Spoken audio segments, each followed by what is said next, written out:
masasaksihan. Eleksyon na naman, mga boto magpapadyakan sa ating bayan sa pagkatok ay unahan. Makukulay na plataforma, paniningning ng pangako, samot-saring diskarte sa pagbihag ng ating mga puso. Sabay-sabay nating pagnilayan dalawang argumento parehong mainit at umaatikabo sa pagtakbo. Talasan ang isip, maging mapanuri. Boses ng tao ang dapat maghari. Parehong pagbabago ang kanilang di umanong argumento. Isa para sa dayuhan at mayaman, ang isa pa'y para sa karaniwang tao. May kampo ng mga trapo, inugatan ng dinastiya, pero ding tunay na makabayan at progresibo. Dalawang babae sa harap nyo na magkaiba ang kiling, tutula, magpapaliwanag, ewan ko lang kung gigiling. Argumento'y pakinggan, ang isip ay pagliyabin, pagkatapos ay sagutin kung kanino ka kikiling. Sa aking kanan, mula sa dating Unity Kuno, tagapagtanggol ng mga trapo, nakasisilaw sa ginto. Dinastiya pagkakaisa ang kanyang buong ngalan, tawagin dalaw daw natin siyang dinastiya. Sa akin namang kaliwa, babaeng hinahangaan, basta concern ng OFWs at bayan, andyan siya't lumalaban. Makabayang pagbabago ang kanyang panawagan, si Maria magtanggol, tara na palakpakan! Huwag na nating pahabain, simulan na ang daldalan, inyong mga posisyon ihayag sa taong bayan. Matapos ang ilang round, usapay didesisyonan. Handa na ba ang lahat? Narito na ang ating balagtasan! Marito, arangkada.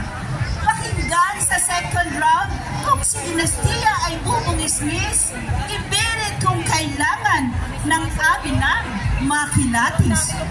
Ikaw naman, Maria, tila may amnesia. Let me take you back from the beginning of Golden Age. Pinakhangat ko'y mahimasmasan ka sa iyong pagkalimot. Sa pag-unlad ng ekonomiya sa aming idinulot. Nakalimutan mo na ba ang bagong lipunan ni Apo Lakay? Bumuhos ang Nutriban at proyekto sa ating bayan. Dumami ang buildings, highways, airports at malls. Gumanda at bumangga ang ating nation overall. Hindi ko sasabihin ang magic formula. Pero aminin, Pilipinas bumubongga. Walang traffic. Basta di rush hour. Diba? Ginawa ng online ang lahat para di ka mahirapan. Dinastiya! Kayo mismo ay walang pagkakaisa. Sadyang puro kapantasya, nakakaloka. Long playing masyado ang inyong telenovela. Kahit flop na, pilit pa rin ibinebenta. Sino ba ang nakikinabang ng iyong pinagmamalaki? Hindi ba't kayo din at ang mga dayuhan? Ang kupad ng ayuda pag may kalamidad at sakuna. Kalikasan nasisira. Taong ba? Ang definition mo ng kaunlaran ay isang ilusyon. Hindi maramdaman. Wala naman talagang aksyon. Kinukurakot. Binubulsa. Puro lang paasa. Mga nakababang Pilipinas. Bigo ang Pilipino. Ang nararapat sa pwesto ay yung para sa mahirap. Tunay na serbisyo sa atin ay yayakap. Ugnay ang panglabas. Dapat tayo ang nakinabang. Protektado ang tao, pati na ang likas na yaman. Kaya nga, diba? Mas maganda, 12-0 dapat. Para sigurado ang progreso. Handog naming happy ending, itaya ang inyong boto sa magagaling. Dinastiya, hindi na. hindi na sa inyo tataya. Totoo din naman na kayo ay wala kayong puso para sa mahirap. Umiinit, sumisinit itong ating balagtasan, kaya humawak na sa iyong talastasan. Hey Maria, don't you know? We have plenty of jobs. Koleksyon ng quiz ay umayos. We are doing a good job. O, diba? Ang happy? Ang lahat ay nakinabang. Ilan lang? Napunta kanino? Bakit resulta sa labas nagtatrabaho? Wala na ba talagang bago? Hanggang ngayon, puro etos sa aming mga OFWs. Sahod namin ay sos, ubos. Puro mandatory laman ng inyong bukabularyo. Nakukulangan pa sa remittances? Kulang pa ang pambubusabos? Dinastiya politika, tama na ang ilusyon. Sa problema ng migrante, wala kayong naging aksyon. Overcharging ng recruiter, pati na state extraction. Mahusay lang kayo sa labor exploitation.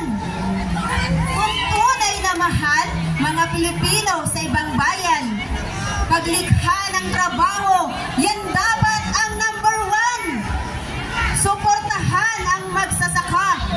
Lupa sila'y bigyan. Tumindig. Huwag umasa sa dayuhan. Puro ka reklamo. Puro kayo rally. Kayo nga. Kayo ay mga salot. Gigil na ako sa'yo, Maria. Mas gigil ako sa iyo, Dinastiya. Hanggat may kahirapan, mayroong protesta. Sa bintang na terorista, halatadong memalang. Palibhasa'y walang plano sa paglutas ng kahirapan. Hanggat problema'y nariyan, lalaban ang sambayanan.